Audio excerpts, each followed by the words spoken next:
Facebook, Google, ఎక్స్లకు కేంద్ర సమన్లు. August 3న social media ప్రతినిధులతో భేటీ. Meta, Google, X, Snapchat ప్రతినిధులు హాజరు కావాలని నోటీసులు. ప్రధాని వీడియో తొలగింపు వివాదం నేపథ్యంలో కీలక పరిణామం. గతంలో చాలాసార్లు కేంద్ర ప్రభుత్వం చురకలంటించింది. మెటాకైనా, ఫేస్బుక్, దాని పరిధిలో ఉన్న ఫేస్బుక్, గూగుల్, అలాగే ఇన్స్టాగ్రామ్ ఇట్లాంటి సంస్థలకి. అయితే రీసెంట్గా ప్రధాని నరేంద్ర మోదీ గారికి సంబంధించిన ఒక సెల్ఫీ వీడియో ఏదైతే 303 మిలియన్ వ్యూస్కి రీచ్ అయిందో, ప్రపంచంలోనే అత్యంత ఎక్కువ మంది చూసిన వీడియో అది. సో అలాంటి వీడియోని అనుకోకుండా డిలీట్ చేసినామని ఏదో సాకు చెప్పే ప్రయత్నం ఈరోజు ఇన్స్టాగ్రామ్, మెటా అధినేతలు, మెటా కంపెనీ చెప్పే ప్రయత్నం చేస్తుంది. సో అసలు ప్రభుత్వానికి సంబంధించిన, అలాగే ఈ దేశ పౌరులకు సంబంధించిన భద్రత ఉందా లేదా, ఆ అకౌంట్లలో ఉన్న వీడియోస్ ఎట్లా డిలీట్ అవుతాయి అన్న దాని మీద చర్చకి రావాలని ఈరోజు ఐటీ అండ్ కమ్యూనికేషన్ శాఖ ఆదేశాలు జారీ చేసింది. మరి వాళ్ళు అటెండ్ అవుతారా కారా అనేది, ఆగస్టు 3వ తారీఖు నాడు అటెండ్ అవుతారా కాదా అనేది ఒకసారి చూద్దాం. ఒకసారి వివరాల్లోకి పోతే, సోషల్ మీడియా ప్లాట్ఫామ్ల నియంత్రణ, వినియోగదారుల గోప్యం వంటి అంశాలపై కేంద్ర ప్రభుత్వం ప్రత్యేక దృష్టి సారించింది. ఇందులో భాగంగా meta, Facebook, Instagram, WhatsApp, Google, X, Snapchat వంటి దిగ్గజ సంస్థలకు పార్లమెంటరీ స్టాండింగ్ కమిటీ సమన్లు జారీ చేసింది. ఆగస్టు 3న నిర్వహించనున్న పార్లమెంటరీ కమిటీ సమావేశానికి హాజరై సంబంధిత అంశాలపై వివరణ ఇవ్వాలని సోషల్ మీడియా ప్రతినిధులను ఆదేశించింది.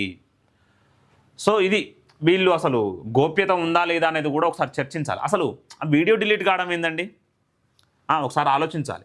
అంటే దీని వెనకాల అంటే ఏందనంటే, Narendra Modi is already a global leader, చాలా స్పష్టంగా అర్థమవుతుంది. మన భారతదేశ ప్రజాస్వామ్య వ్యవస్థల సుమారు ఇన్ని ప్రాంతీయ పార్టీలే, చాలా కీలకమైన ప్రాంతీయ పార్టీలే 52 పార్టీలు ఉన్నాయి. జాతీయ పార్టీలో 7, 8 ఉన్నాయి.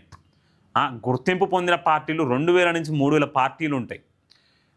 ఇన్ని విభిన్న సంస్కృతులు, విభిన్న భాషలు, ఇన్ని ఉన్నాటిని కాశ్మీర్ నుంచి కన్యాకుమారి వరకు ఏకం చేసి ఈరోజు జాతీయ నాయకుడు కాదు, ప్రపంచ నాయకుల లిస్టుల నెంబర్ 1, నెంబర్ 2 పొజిషన్లో ఉండే స్థాయికి ఈరోజు నరేంద్ర మోదీ గారు ఎదిగిరనంటే మనం ఆలోచించాలి ఒకసారి. ఇంకా కూడా నరేంద్ర మోదీ మీద కుట్రలు చేసే ప్రయత్నాలు చేస్తున్నాయి.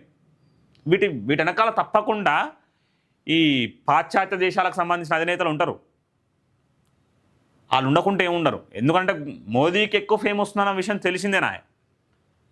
అసలు కంటిన్యూస్గా ఎట్లా గెలుస్తుండు, ఇంత పెద్ద ప్రజాస్వామ్య దేశంలో కంటిన్యూస్గా ఎట్లా గెలుస్తున్నాడు, రాష్ట్రాల ఎన్నికలలో బీజేపీ సత్తా ఎట్లా దాటుతుంది, అంతుపట్టని వైనం. స్వయంగా ట్రంప్ గారే చెప్పారు కొన్నిసార్లు, బైడెన్ ప్రెసిడెంట్గా ఉన్నప్పుడు అమెరికా నుంచి కొన్ని వేల కోట్ల రూపాయలు నరేంద్ర మోదీకి అగెనెస్ట్గా క్యాంపెయిన్ చేసేందుకు నిధులు పోయినాయి అని చెప్పిండు.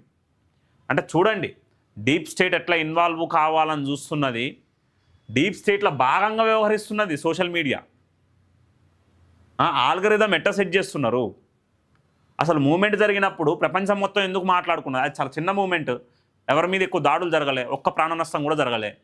సరే, ఆ నేరస్తులు అయితే ఉన్నారో వాళ్ళు పోలీసుల మీద రాళ్ళేసి సుమారు ఒక 100 మంది పోలీసులు గాయాల పాలైతే అప్పుడు లాఠీ చార్జీలు చేశారు, నేరస్తుల మీద లాఠీ చార్జీలు చేశారు. సైలెంట్గా నిరసన చేసే ఏ విద్యార్థి మీద లాఠీ చార్జ్ చేయలే. దాన్ని ఏమంటాం, జూమిన్లో పెట్టి ఏదో జరుగుతుంది భారతదేశంలో అని చూపించే ప్రయత్నం సోషల్ మీడియాలు చేసినాయి.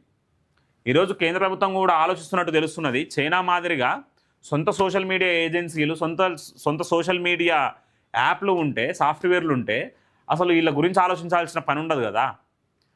మన వ్యక్తిగత సమాచారం, వ్యక్తిగత గోప్యత ఇవన్నీ దెబ్బతినకుండా ఉంటాయన్న విషయం మీద కూడా communication and information technology parliamentary committee chairman కూడా ఈరోజు ఆలోచిస్తున్నట్టు మనకు కనిపిస్తున్నది.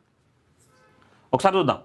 Communications and information technology parliamentary committee chairman BJP MP Nishikant Dubey ఈ విషయాన్ని వెల్లడించారు.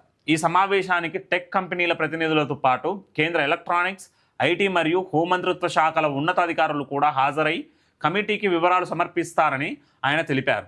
ప్రజల, ముఖ్యంగా మహిళలు, పిల్లలు, రైతుల సమాచార భద్రతకు తీసుకుంటున్న చర్యలతో పాటు శాంతి భద్రతల పరిరక్షణకు ఎలాంటి భరోసా కల్పిస్తున్నారో వివరించాలని కంపెనీలను కోరినట్లు ఆయన పేర్కొన్నారు. కంటెంట్ అసలు ఎంత వరస్ట్ కంటెంట్ వచ్చిందంటే మన సోషల్ మీడియాలో బూతులు తిట్టే కంటెంట్.